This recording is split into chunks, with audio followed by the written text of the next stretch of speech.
Nós vamos voltar ao vivo porque a nossa equipe está posicionada em frente ao Fórum de Fernandópolis. A Suelen Silveira fala agora mais a respeito do adiamento do julgamento do médico Luiz Henrique Semeghini lá em Fernandópolis. Suelen, é com você. Sandro, o julgamento começou hoje por volta das 8h30 da manhã e a movimentação aqui em frente ao Fórum de Fernandópolis foi muito intensa desde cedo. Muitas pessoas aqui na frente, algumas chegaram até a dormir aqui para conseguir uma senha para acompanhar o júri. Mas, infelizmente, mais uma vez esse júri foi cancelado e o motivo é que o advogado de defesa não compareceu, e isso sem justificativa. Desde ontem, no fim da tarde, ele já tentava o cancelamento desse júri, mas que não aconteceu, e hoje, por conta da falta dele, isso ocorreu. Agora nós vamos falar com o promotor de justiça responsável pelo caso, doutor Fernando César de Paula. Doutor, o que aconteceu? Qual foi a justificativa para o advogado de defesa não ter vindo hoje? Boa tarde.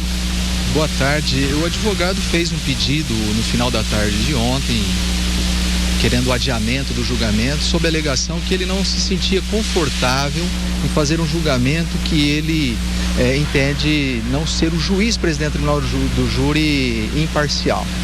Por isso, estando pendente 3 exceções de suspeição do juiz e mais um pedido de desaforamento do julgamento para uma outra cidade, então ele se sentia desconfortável com o julgamento. Foi indeferido esse pedido, não foi aceito esse pedido, e a sessão de julgamento, a sessão do júri foi instalada, e aí, constatado com o réu que o único advogado dele era o doutor Toron, e não tendo ele comparecido, foi necessário então adiar o julgamento.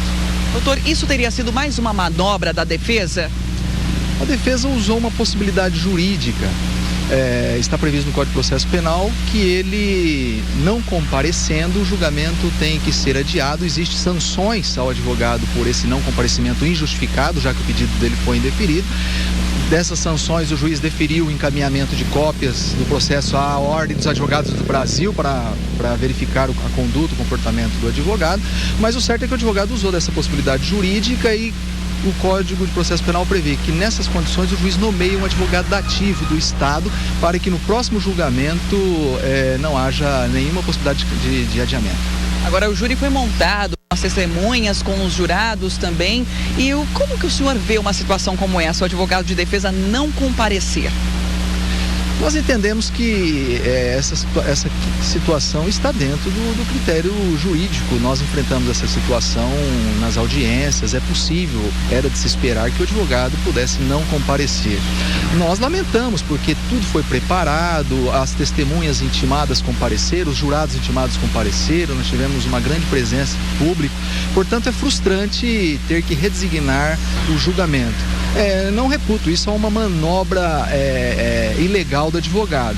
Ele, defendendo os interesses do seu cliente, do seu constituído, prefere aguardar uma nova oportunidade até para ganhar tempo e eventualmente conseguir um julgamento fora da comarca ou ter êxito na suspeição do juiz, já que ele entende que o juiz não está sendo imparcial no caso.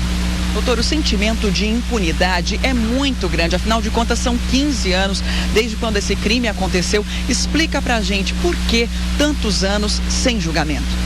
Nós temos uma legislação muito falha que cria várias possibilidades de recurso. O advogado do réu é um advogado renomado, muito competente, aliás, que acessou várias instâncias do Poder Judiciário, Tribunal de Justiça, Superior Tribunal de Justiça em Brasília, Supremo Tribunal Federal, e lá ele conseguiu êxito em algumas pretensões que levaram a esse atraso no julgamento.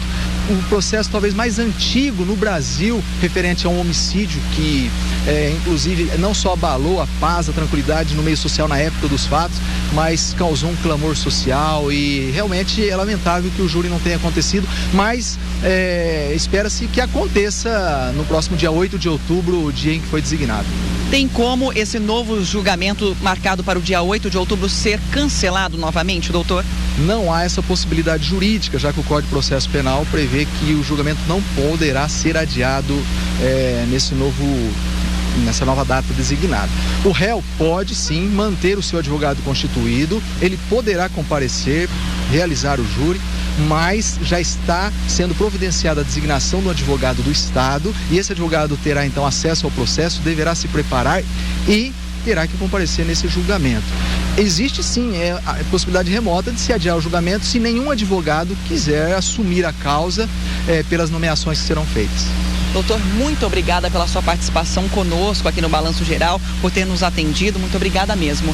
E Sandro, nós conversamos depois, então, do adiamento desse julgamento com a família da Simone, que foi a vítima, né? E realmente o sentimento é de frustração, porque afinal de contas são 15 anos já aguardando por esse julgamento que ocorreu em 2008, mas foi cancelado, ocorreu agora e também foi cancelado, adiado agora para o dia 8 de outubro. Então, uma situação de muita revolta e indignação de todos, da cidade inteira, na verdade, Sandro.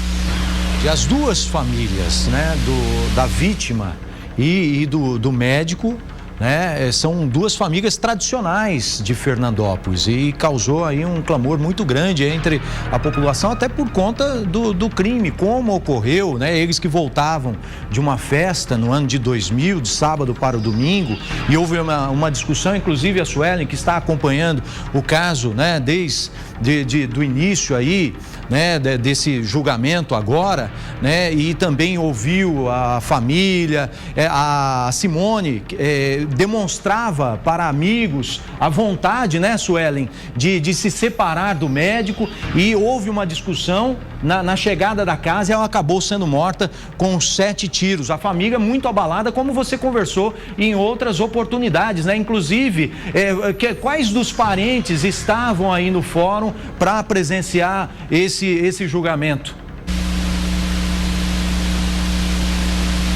Isso mesmo, Sandro. O irmão da Simone estava aqui com alguns primos e uma tia também acompanhando esse julgamento, mas também, né, uma situação quase que inacreditável esse julgamento não ocorrer novamente. E aí no fim, depois nós conversamos com o outro irmão da Simone, e ele inclusive nos disse novamente a respeito da situação dos pais dela, que estão doentes, os dois, por conta de tanta mágoa, de tanta dificuldade, tristeza mesmo, por conta da filha que foi assassinada brutalmente, e esse crime nunca foi resolvido, nunca foi julgado ainda, né? Então, uma situação muito difícil. É verdade, a família é mais um capítulo de dor, de sofrimento, né? Porque quando se adia um julgamento, é como se aquele dia, né, que ela foi assassinada com 7 tiros, voltasse no tempo, né? E como a Suelen disse, né, a Simone, que era estudante de psicologia, né, não estaria satisfeita com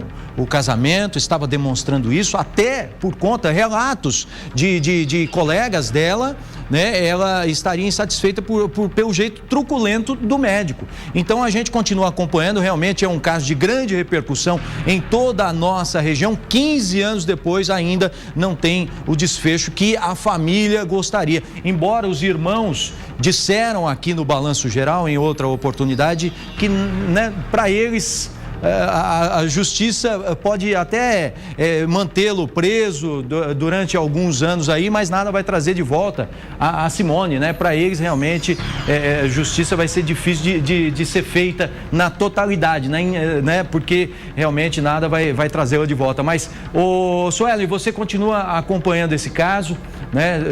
Trazendo reportagem para a gente a respeito dos familiares, dos amigos, é óbvio, se eles quiserem falar, mas toda a movimentação aí a gente mostra no decorrer do programa, também com imagens aí, você viu imagens do médico, né, do Semeghini lá no Tribunal do Júri, e infelizmente aí, mais uma vez, esse julgamento foi adiado. São, né, a lei permite isso, existem brechas, né? E a impunidade, a sensação de impunidade para a família ainda continua. Muito obrigado, Suelen Silveira. Qualquer momento ela pode voltar aqui com novas informações, né? Mas o Balanço Geral traz para você tudo que envolve esse caso. Inclusive, nós estamos aqui no estúdio do Balanço Geral com o promotor de justiça aposentado e também professor em direito, né? O doutor Antônio Baldin. Muito obrigado pela sua presença, doutor. Mais uma vez, 15 anos, né, para tentar um julgamento de alguém. É comum isso aqui no Brasil,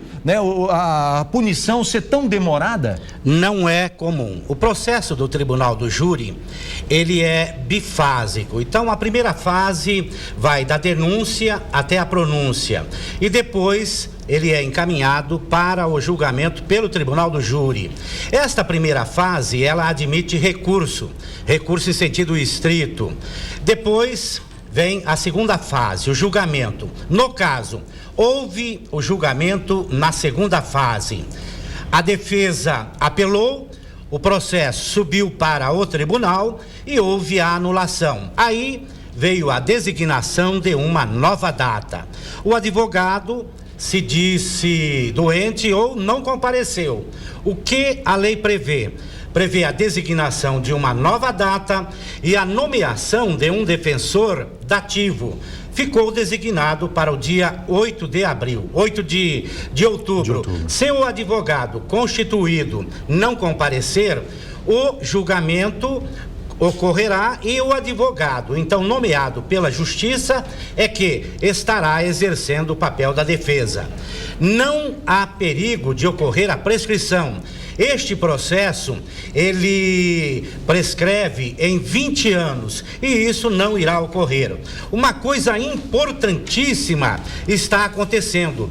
A imprensa, ela é o quarto poder e quando ela noticia, informa a população, as coisas modificam. É o que está acontecendo no presente caso. A imprensa está acompanhando, está informando e isto obrigatoriamente não terminará impune. Bom, esse crime, aliás, se o pessoal da nossa técnica puder colocar imagens aí, né, da Simone, que foi brutalmente assassinada com 7 tiros, né, foi um crime de grande repercussão. Eu ainda fazia faculdade quando teve esse crime. Aí os familiares, os irmãos da vítima, que na época tinha 32 anos. Só que há uma sensação, né, de impunidade perante a família, né, os amigos, o clamor da sociedade. A lei permite, então, todos esses trâmites, todos esses recursos. O que teria que mudar, doutor Baldin, para que isso daí, o julgamento fosse mais rápido e tivesse uma sensação realmente de punidade, de justiça? Este julgamento poderia ser mais rápido se o réu estivesse preso. Os réus presos têm privilégio, são julgados rapidamente.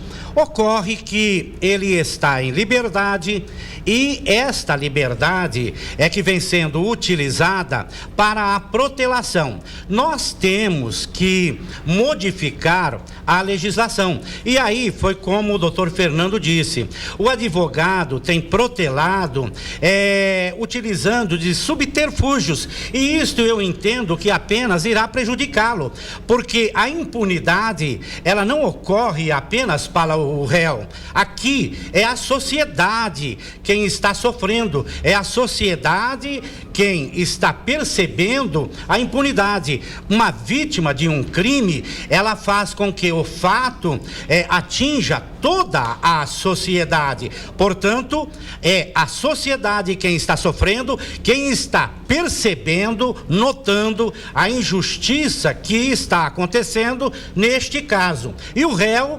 obviamente, será julgado de qualquer forma em outubro. E com certeza, o povo, quem tem a legitimidade para fazer o julgamento, estará ciente de tudo o que aconteceu e terá, então, melhores condições de julgá-lo com isenção. Tá ok. Doutor, muito obrigado pela sua participação aqui no Balanço Geral, sempre realmente muito salutar, muito necessário pra gente, tá ok? Estamos à disposição e parabenizamos a cobertura que a Record tem dado a estes casos que geram a impunidade. Lembre-se, a imprensa é o quarto poder. Se hoje o Brasil está vendo julgamentos como o caso do Petrolão, Mensalão, tudo se deve ao papel que a imprensa tem notabilizado nestes casos. Então tá ok. Doutor, muito obrigado, uma ótima tarde para o senhor.